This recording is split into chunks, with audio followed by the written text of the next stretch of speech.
भगवान शिव जब अपने भक्तों पर प्रसन्न होते हैं, जितना उनके भक्तों ने सोचा होता है उससे कई गुना ज़्यादा भगवान शिव अपने भक्तों को दे देते हैं। दोस्तों, एक ऐसी ही कहानी है भगवान शिव के भक्त उपमन्यु की, जिन्हें दूध मिला ही नहीं बचपन में पीने के लिए। इसीलिए उन्होंने अपनी माता के कहने पर भगवान शिव की तपस्या की थी और भगवान शिव ने उन्हें भगवान विष्णु का क्षीर सागर ही दे दिया था।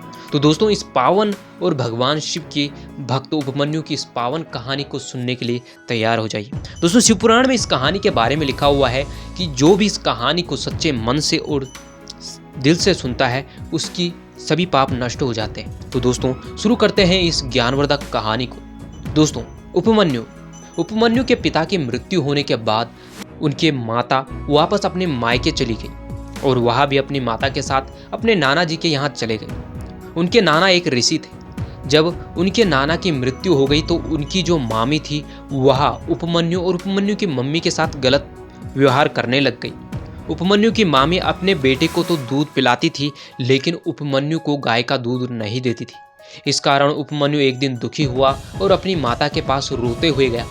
उसने अपनी माँ से कहा, हे माँ, मामी भाई को तो बहुत दूध देती है लेकिन मुझे नहीं देती है, जबकि मैं पूरे दिन गैया चरा के आता हूँ। यह देखकर माता ने कहा कि बेटा, हम गरीब हैं। माता के यह कहने पर उपमन्यु माता से कहने लग गया कि मुझे दूध चाहिए, मुझे दूध चाहिए। यह देखकर उपमन्यु की माता ने कुछ बीजों से कृत्रिम दूध बनाया। बीजों को कूट के उनका कृत्रिम दूध बनाया और उपमन्यु को दे दिया। जब उपमन्यु ने इस दूध को पिया तो वह समझ गई कि यह नकली दूध है। रोते हुए अपनी माता से बोले, माँ, ये तो नकली दूध है, ये गाय का दूध नहीं है।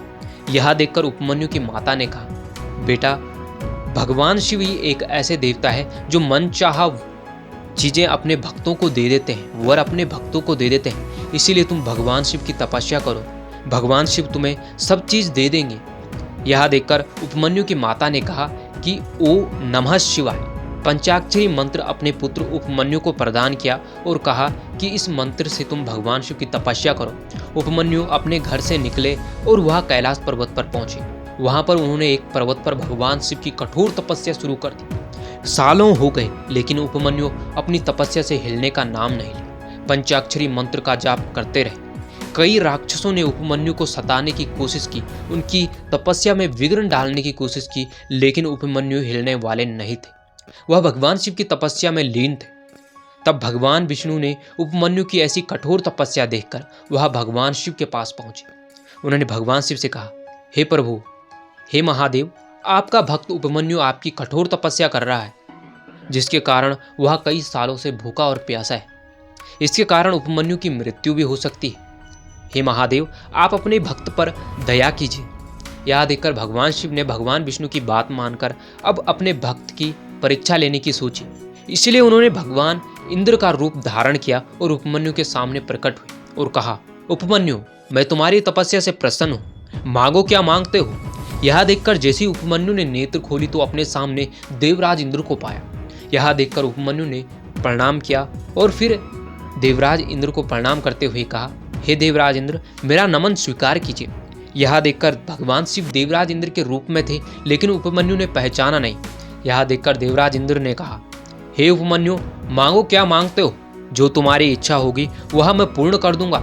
यह देखकर उपमन्यु ने कहा, नहीं नहीं, मुझे तो अपने आराध्य भगवान शिव की पूजा करनी है और उनको तपस्या से प्रसन्न करना है और उन्हीं से मुझे वरदान लेना है, आपसे नहीं।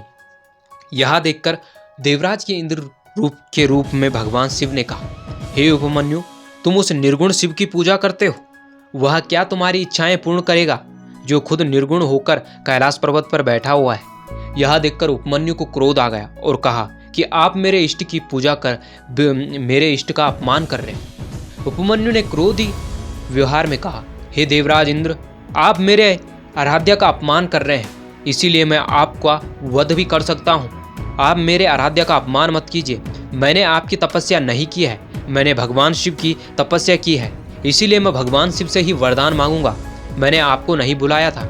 यह देखकर उपमन्यु को अब भगवान शिव, जो इंद्र के रूप में थे, वह और चिढ़ाने की कोशिश करने लग गए। यह देखकर उपमन्यु ने कुछ मंत्रों का उच्चारण किया और उनके हाथ में एक अस्त्र आया और कहा, हे देवराज इंद्र, मैं चाहे भूखा ही क्यों ना मर जाऊं, लेकिन मुझे अपने इष्ट का अपमान स्वीकार नहीं है, इसीलिए मैं अब तुम्हारा वध करके खुद को अग्नि में जलाकर भस्म कर देता हूँ।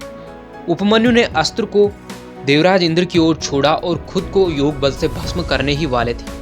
वह अस्त्र वहां नदी के किनारे गिर गया और वैसे ही भगवान शिव देवराज इंद्र के रूप से शिव के रूप में प्रकट और उन्होंने उपमन्यु को रोका और कहा, हे उपमन्यु, मैं तुम्हारी तपस्या से प्रसन्न हूँ, मांगो क्या मांगते हो। यह देखकर उपमन्यु ने भगवान शिव से क्षमा मांगी। हे प्रभु, मैं आपको पहचान नहीं पाया, मुझे क्षमा कीजिए। भगवान शिव ने कहा, हे उपमन्यु, मैं तुमसे बहुत प्रसन्न हूँ, मैं तुम्हें अपने पुत्र गणपति के ही समान पद देता हूँ।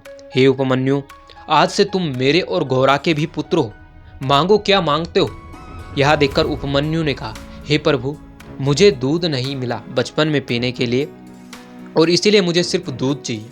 यह देखकर भगवान शिव ने कहा, हे उपमन्यु, भगवान विष्णु का क्षीर सागर जो दूध का सागर है, वहां से आज से तुम्हारा, उस सागर पे तुम्हारा अधिकार है और ऐसे ही कई फलों के रसों से बना हुआ सागर भी तुम्हारे ही नाम है। तुम्हें घी, दूध, मक्खन जो भी तुम चाहो वह तुम्हें मैं प्रदान करता हूँ। यह देखकर भगवान शिव ने उपमन्यु की ओर आशीर्वाद दिया। यह देखकर उपमन्यु ने से भगवान शिव ने कहा, हे उपमन्यु, अगर तुम्हारी कोई इच्छा और भी है तो मैं उसे भी पूर्ण करता हूँ, क्योंकि मैं तुम्हारी तपस्या से प्रसन्न हूँ। यह देखकर उपमन्यु ने कहा, हे प्रभु, मेरे दिल में और मेरे मन में हमेशा आपकी भक्ति कायम रहे, हमेशा आपकी भक्ति ही में मेरा मन लगे। हे प्रभु, मुझे ऐसा वरदान दीजिए। यह देखकर भगवान शिव ने उपमन्यु को वरदान दे दिया और उसके बाद उपमन्यु भगवान शिव की हमेशा निरंतर ध्यान करते थे और उनके नाम भगवान विष्णु का क्षीर सागर हो चुका था, जिससे वह जब चाहे तब दूध पी सकते थे। दोस्तों, अगर वीडियो अच्छा लगे तो कमेंट और लाइक, चैनल को सब्सक्राइब जरूर कीजिए। ऐसे ही ज्ञानवर्धक वीडियो देखने के लिए